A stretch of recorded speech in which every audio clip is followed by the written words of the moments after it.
have experts from the aviation industry tonight. Augustine Vinod is a former fighter pilot with the Indian Air Force. He's joining us, and in a moment we'll have Ravi Kumar Gupta as well, the former director with the Defence Research and Development Organization, the DRDO. So welcome to India Tonight, Augustine. It is a pleasure to have you with the show tonight as we talk about the fifth generation fighters. You know, these fighters, as I understand, they are built for stealth, and they have this superior maneuverability as well, from what I've read, and they have these advanced avionics. But now, under India's project for advanced medium combat aircraft, we're trying to, at least aiming to match the best in the world. Based on your experience as a fighter pilot, how certain do you feel about India being able to roll out this truly competitive fifth generation jet, and that too within the next decade, like the defense minister is saying? Wonderful question, Vikram, and you couldn't have asked it at a better time than this when we are talking about it and defense minister is talking about it. And therefore, for the benefit of our viewers, I need to spell out, though not watertight, what is fifth generation fighter. We need to understand that first. Stealth, like you said, Vikram, is one of the properties of a fifth generation fighter. There are 5 other properties of a fifth generation fighter. First of all, stealth. Stealth itself is very widely misunderstood terminology, Vikram. Stealth means, as it means in English, stealthily, without you noticing, I can stealthily approach you. But there will come a time, Vikram, you will be able to spot me and take action against me. So the distance at which Vikram can spot me when I'm stealthily approaching him is the observability or low observability index, as they call it. So in an F-35, they're claiming it is an all-round stealth for a conventional radars. For low-frequency radar, that is VHF radars, stealth doesn't work so much. Right. So if you remember the first war of Op Enduring Freedom, Op Iraqi Freedom and an Op Enduring Freedom, the first radars that the coalition forces hit were the VHF radars. Why? Because they wanted to send in the F-117. And they knew if VHF radars are alive and kicking, F-117 can't go in stealthily. So observability, the stealth is the first property. The second property is high maneuverability. Right. We have noticed that the way Su-57 maneuvers, I don't think F-35 can, but the way F-35 can land, Su-57 cannot, like a vertical landing. Right. And third is something called super cruise, Vikram. That means I can go from here to be at supersonic speed without the use of reheat. Right. So that is very, very important.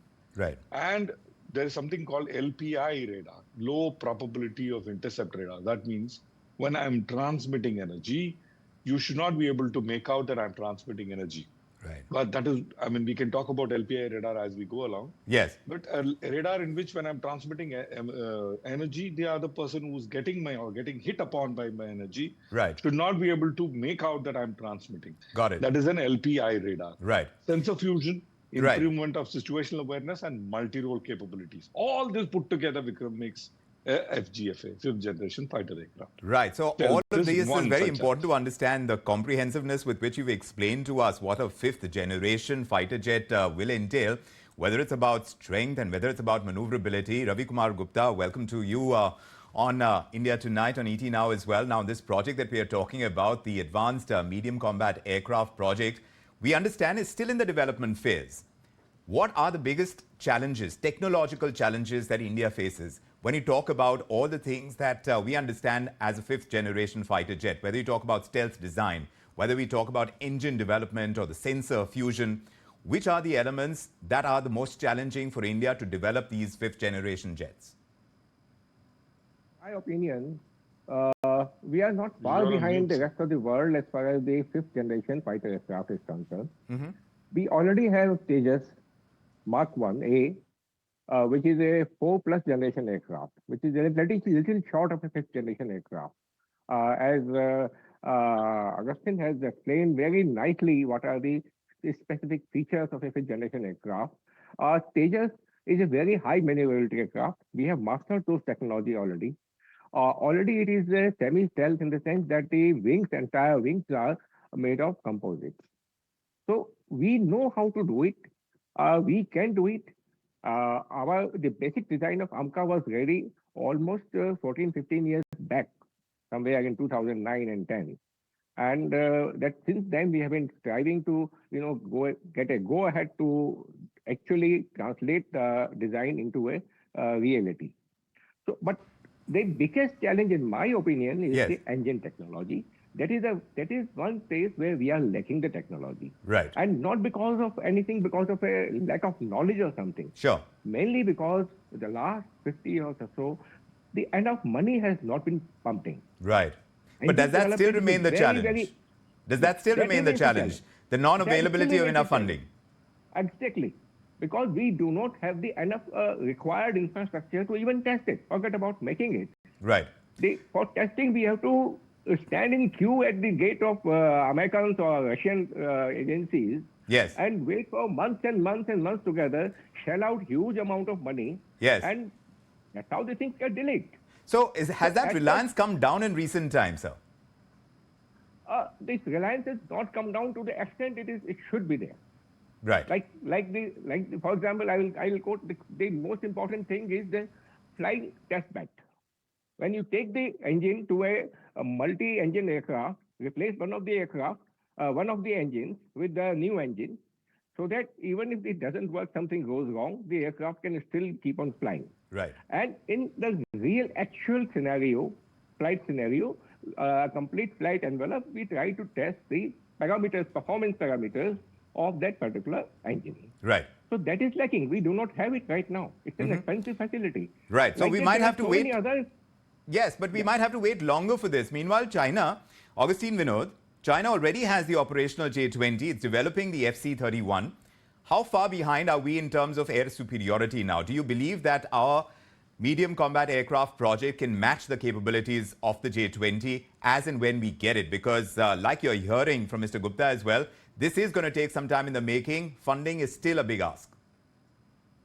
Spot on question, Vikram. I wonder you have some background in military aviation. No, I don't. Be that as it may. But the question is absolutely spot on. And 5 years ago, if you had asked me this question, I would have said no. We don't need an FGFA. But today we need it. Because why China has it? And secondly, China has promised, a couple of weeks ago, I was reading somewhere, it has promised that it will probably give it to Pakistan as well. Now imagine you have two enemies who will have a FGFA and you won't have it, and they could end up having an upper hand, and in situation which is going to, threaten our national security, then everything else is secondary. National security. I mean, as I keep saying, there's a national security. आपका परमो धर्म होना चाहिए हर एक आदमी का. Everyone's first duty should be national security, because if we don't remain as a nation, then we can't remain as a family, state, or whatever. Yes. So it's very, very important that we have an FGFA. Now, Yes. let me quickly break down, Vikram, what is the problem with COTS, or the commercial off-the-shelf FGFA that we are looking at. Both, I'm sure you will be going to Bangalore and looking at them, which is Su-57 and F-35. Su-57 is a twin-engine fighter, but woefully short on avionics and rest of the stuff that I talked about, extremely maneuverable, but may not be able to match that kind of avionics or a weapon prowess that an F-35 has. F-35 is a single-engine fighter. Right. I mean, it has a Pratt & Whitney F-135 engine, but we have seen 3 crashes, and one crash was just 2 weeks before this aeroplane has flown into India. Yes. I am not a proponent of a single-engine fighter. I mean, I'm alive in front of you because it's God's grace. I had a engine failure on takeoff, and the skin that you see is new because I had only one engine, and when that quit, I was like fish out of water. Right. We need 2 engines. So therefore, we have a Su-57 which does not meet rest of the criteria of FGFA. We have an exceptional platform with a single engine, which again doesn't suit us, which is why, like I agree with Sir, AMCA is the way to go. Right. And I know how AMCA is very well progressing. Some of my friends are working very closely in But AMCA, and I know a little bit of yes, inside of AMCA. yes. We are right on track on as far as AMCA So is we're concerned. going well, Vikram. but do we need, because in the past, global partnerships have helped India in various defense projects, whether you talk about the BrahMos with Russia, the Scorpion submarines that we did with France. Now the question is, Mr. Gupta, should India seek international collaboration for the key fifth generation technologies, or do you think that we can do this indigenously by ourselves? See, this is a very ticklish question. Yes, definitely, if you want to speed up the work, and we may go ahead with the collaboration, but with whom? You rest assured, these kind of technologies, nobody is going to share it. Nobody will share it. BrahMos was an entirely different case altogether. We already had, or we can say almost nearly 40 to 50% technologies, we had the strength. It is not that we bought the technologies from them. There were certain things they already had a kind of the engine required was almost ready with them. The rest of the things we had ready with us. So we joined hands and it is a beautiful, but what about AMCA? Or if we try to take those technologies, take for example the engine part. We have a signed contract with America, which is delaying the engine deliberately and ultimately leading to a delay in our program. Right. So I think we should not end up in another blackmail. Yes. And we should go ahead. We have the capability. Right. Question is, but you're saying funding is the problem, right? Yes. Funding is a problem. Yes. And I think today India is a rising economic power. Yes, it certainly is. And building our defense capabilities is at the heart of it. When it comes to defense manufacturing, also an economic push. But Augustine, when Aero India showcases all of India's growing defense production, all the capabilities that we have at our disposal, when it comes to fighter jets, you need speed in production, you need scalability, and those are critical. So one wonders whether Hindustan Aeronautics, the private sector, can they match the efficiency and scale of what we're seeing as far as China goes and their state-driven military industrial complex? Absolutely, bang on. Once again, a wonderful question. And straight up front answer is no. I see. Because, you know something, the HAL's work order is full for next 15 years. Its capability is, it's chock-a-block full for next 15 years. Next 15 years, you don't have any slot in HAL to do anything new, when you're talking about production. But again, I mean, for the sake of our viewers, I need to make one thing very, very clear. An airframe that you see right behind me is AMCA. Yes. Is like a bag that you enter into a supermarket with. What you put in that bag makes the worth of that particular bag. Sure. So what we need to put in that bag is a good engine, good avionics, good weapon system, good communication system. You need to have a loyal wingman. Yeah. That means you need to have a drone that will work alongside with you. You may not puncture the border. The drones may puncture the border for you and fire for you in the enemy territory, even if it gets shot down. Sure. You're able to push the boundaries a little better. Right. One. Second, in addition to what Gupta sir was saying, is a prime example is Tejas. Tejas originally had, it still has, in some aircraft, the ELTA radar, the radar which came from Israel. But that we required at that point in time to understand how the air-to-air radars will work and etc. etc. But over a period of time, we developed our own.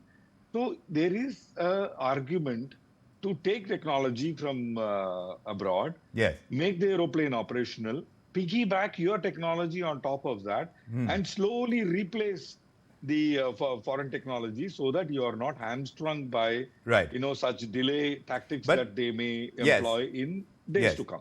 But one wonders if that's a slower process, Augustine. Yeah.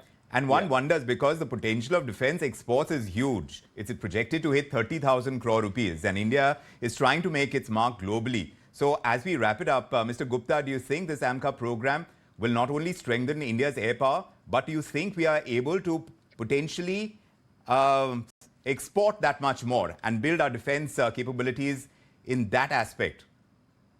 Well, you have raised a very important and valid point. As a matter of fact, whenever the foreign manufacturers have denied technologies to us, like as in the case of Tejas, when the Lockheed Martin again canceled the Ink Sign project for development of the flight control system, and we had to go of our own, delaying the project by a few years. But so what we have to do is that, what is the reason behind it? The reason is because they know more than us. They know that India has great potential in export market. They don't want India's entry into that niche market, which is highly paying market. So what I would say is our investments in our aeronautics development program, Yes. engine development program, aircraft development program, these are investments. You make investment, you will reach rich benefits. Right. So that is very important. Well, and we have a great future as far in the world weapons market, platforms market. Yeah. We should go ahead, full swing, invest money, and reap the benefits. This is the time to enter into the world market. Correct. Our defense ambitions are very, very clear. A self-reliant military with cutting-edge technology is something we are aiming for. But making these fifth-generation fighter jets, that's not just going to be about ambition. We need efficient execution. We need funding, like Mr. Gupta has correctly pointed out, and overcoming any of the technological challenges that we may face. So collaborations, where it's going to come from, these are all pertinent questions. While India is making these huge strides in defense production, the real test is going to be whether we can turn the AMCA from blueprint to a battlefield-ready jet before our adversaries actually widen the gap. So that's the path we are tracking and very closely. And thank you to my panelists, Augustine Vinod and Ravi Gupta, for joining us with their perspectives on the future of India's military might in the skies. On that note, it's time for us to take a very quick breather on this edition